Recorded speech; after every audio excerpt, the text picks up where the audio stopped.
Officials say police and medical departments have found that the fire broke out in a cold storage area at the basement of this building, which is in Xinjian village. All the victims died from carbon monoxide poisoning.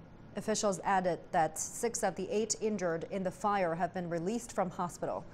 The Saturday night blaze triggered a major investigation in the city to check every village and courtyard for risks.